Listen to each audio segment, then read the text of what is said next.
genocide. Cause I can still hear his mama cries. Know the family traumatized. Shots left holes in his face. Got piranha-sized. The old pastor closed the cold passage. It said the church ain't got enough room for all the tombs. It's a war going on outside when you ain't safe from. I feel the pain in my city wherever I go. 314 soldiers died in Iraq. 509 died in Chicago. I arrived on the day. Out of control situation, man. So we got to take it to the streets, man. It's enough talking, man. It's time to get out.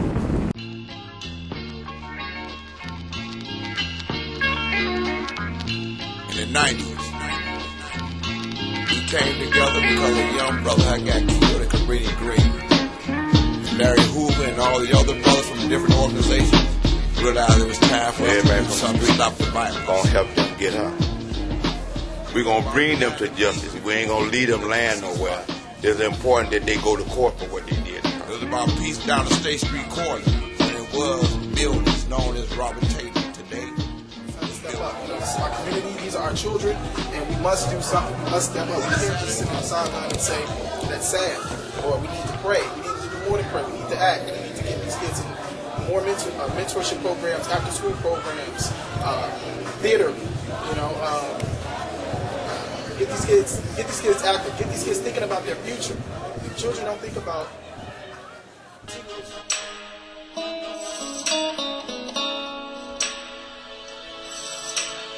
My name is O'Shea Dancy. I'm a junior at Walter Hadiya High School. Hello, my name is Darius Anderson. I'm a junior at Dunbar Vocational Career Academy. Pierre Williams, junior at Walter Hadiya. Why you think everybody's so violent? Why everybody's so tense? So, you know what I'm saying?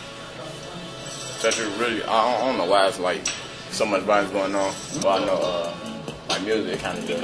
I don't think music like really started out like all the violence. It just put like I want to say like it just put gasoline on like the fight. Music got a big impact on like the violence you were there in Chicago. Like he said, it was already a fire lit in Chicago. Then with like the internet. Then with YouTube, people here make their own videos, you know, making diss songs and stuff like that. I wasn't suppressed to find my enemy. You don't do nothing but make things more worse. So you know, like the speed and TV stuff. You know, that's like a lot of stuff that happens in Chicago right now. They wanted to stomp me. You know, it's crazy. And I think if people rap about more positive things, you know, things would be more positive in Chicago. So you know, it depends on how people are saying. Because without them, I wouldn't have someone to stop. Strive to be that person that you wanted to be, for them to be that lawyer, that politician, the next president.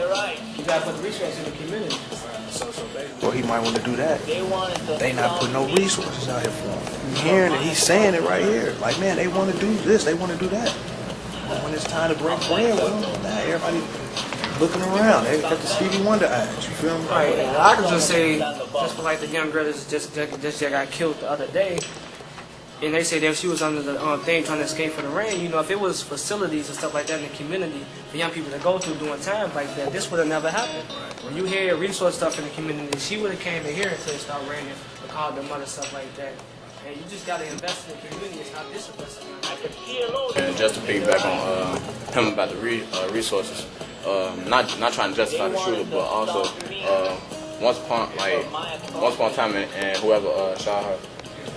Life, he could have been anything. He could have been a president. He could have been a president. He could have been a doctor. He could have been a lawyer. But due to the resource that wasn't provided with him, or something that was missing during like schooling or something, then he was just unable for him to even look at that as an opportunity. It's a little tougher to get there, but we need to get these children to the museum so they can start believing that the possibilities of their life and their goals and their aspirations are limitless. Astronaut,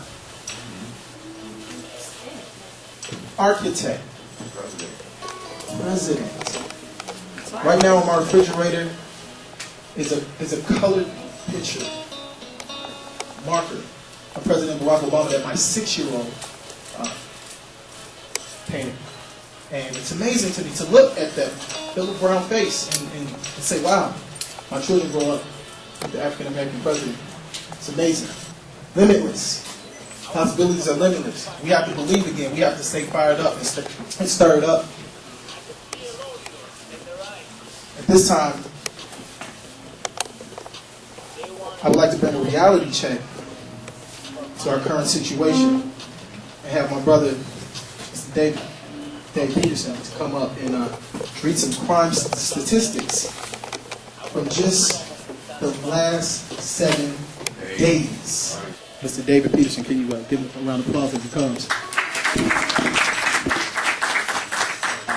How's everybody doing? I'm David Peterson. It's good to see everybody out here tonight. I'm president of the A. Philip Randolph Pullman Porter Museum. Many of you might not know who that is, but the Brotherhood of Sleeping Car Porters are the people that pretty much were behind the Civil Rights Movement. They're the people that you really don't hear about the most. So anybody who gets a chance, make sure you check our website out. Go to our Facebook page, like us, to just learn a little bit about the history.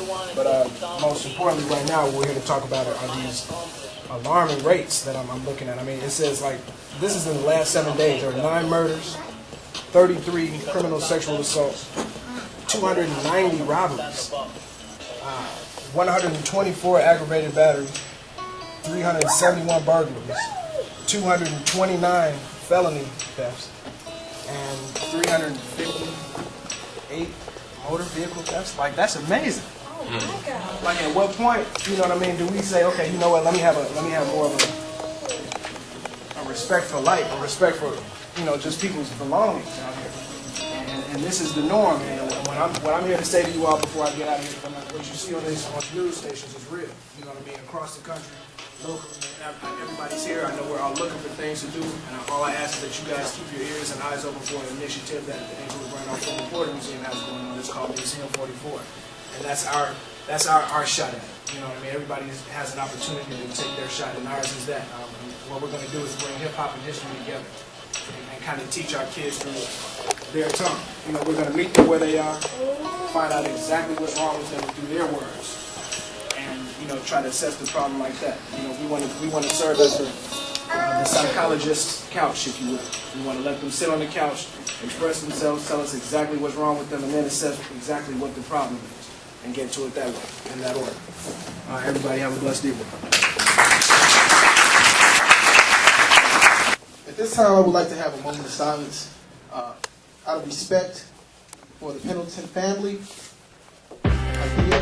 My brothers, this is a personal message that I'm sending out there to you. You may be aware of what's happening. I understand this for the brothers that's on the various blocks. They belong to different organizations, but they take it because they feel like it's an economic concern in what they do. But in that economic concern, consciously or unconsciously, y'all wreaking havoc within the community to the point the conversation nationally and globally is to address you as urban terrorists. President Barack Obama had to let the world know that this country was not going to tolerate. Now we must engage the youth. We must engage the youth to infiltrate the programs, to be a part of the programs that already exist and create new ones. We must dare them to believe that they can be whatever they want to be. We must dare the youth to believe and change the mentality. The mentality is going to change the guns. And it's important that the family knows that the community cares. So on behalf of everyone, the citizens of the Cat Park Kenwood neighborhood, we want to just send our condolences to the families of Hadiya Pendleton tonight and let them know that we do care. We love them. They're in our prayers. They're in our thoughts. And we will never give up. And your daughter's life was not lived in vain because the people care. The old past, the clothes, the cold past. They said the church ain't got enough room for all the tombs. There's a war going on outside when they ain't safe from. I feel the pain in my city wherever I go. 314 soldiers died in Iraq. 509 died in Chicago. I arrived on the day Fred Hampton died.